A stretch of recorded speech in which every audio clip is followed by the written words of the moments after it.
Mungkin muzakarah buat kita aja nih, jabran li khatir sahibil bait wa idkhalan surah fi qalbi, mudah-mudahan insyaallah ini hadis majlis yang masyaallah Al-Faqir ngerasain rohaninya masyaallah luar biasa ya. Al-Faqir yakin bukan cuma Al-Faqir doang tuh bisa ngerasain nikmatnya hadir seperti ini. Dan insyaallah majlis seperti ini yang majlis yang kita butuhi di zaman-zaman sekarang, yang menangin hati kita, yang ngebersihin insyaallah batin kita. Dan salah satu hikmah hadir kita di majlis, apalagi dengar-dengar katanya di sini baca Tadhkirun Nas kalamnya Habib Ahmad bin Hasan Al-Attas.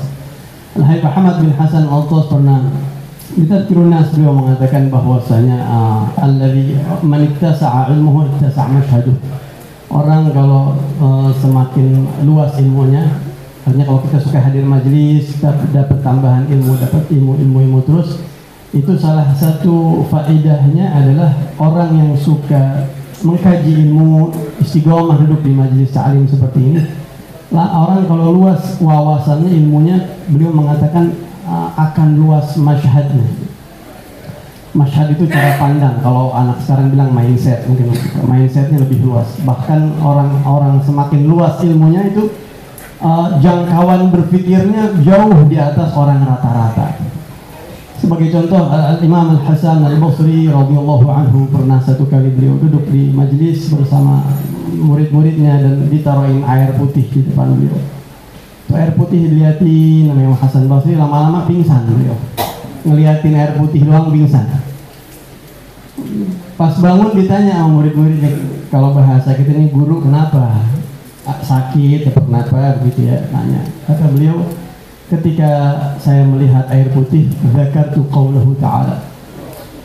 Saya teringat satu firman Allah di Al-Quran yang bunyinya idnada ashabun nari ashabal jannah, bahwa nanti di hari kiamat orang-orang ahli neraka bakal manggilin orang-orang yang pada udah masuk surga.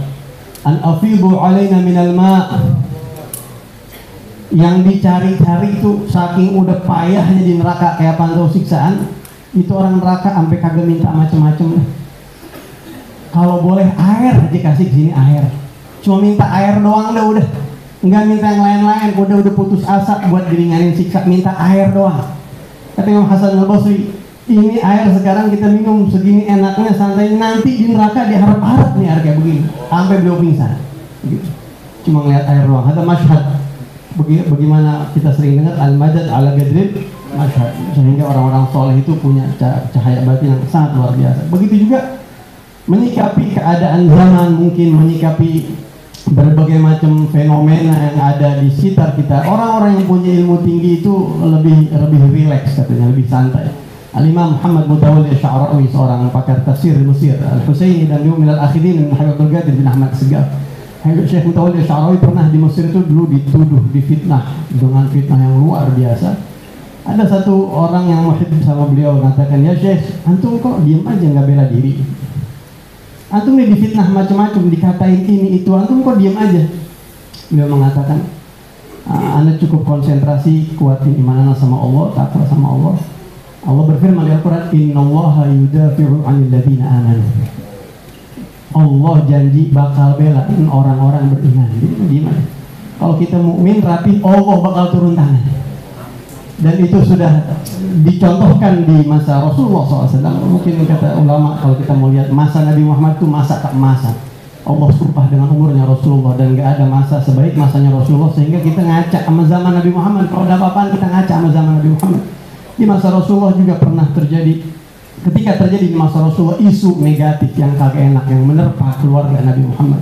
Isu yang bawa-bawa nama Sayyidatuna Aisyah ummul mukminin radhiyallahu anha.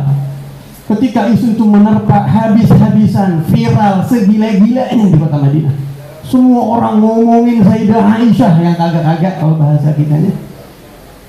Apa yang terjadi? Allah Subhanahu wa taala yang belain. Turun surat An-Nur. Allah belain Sayyidah Aisyah, innal ladzina ja'u bil ifki usbatum minkum. Sesungguhnya kabar hoax yang kagak enak ini yang bawa adalah sekelompok orang dari kalian juga, bukan orang lain. Bangsa ente orang Islam yang munafikin kan. Sampai Allah Subhanahu wa taala mengatakan, ini kan kalau kita pikir-pikir, ini kira-kira negatif atau positif, buruk apa baik kira-kira? Mungkin secara manusiawi mindset kita yang standar, kita bilang ini pasti nggak bagus, ini nggak baik. Tapi Allah bilang apa? La tahsabuhu syarran lakum. Jangan kalian kira ini buruk buat kalian. Bal huwa khairul lakum. Ya Allah.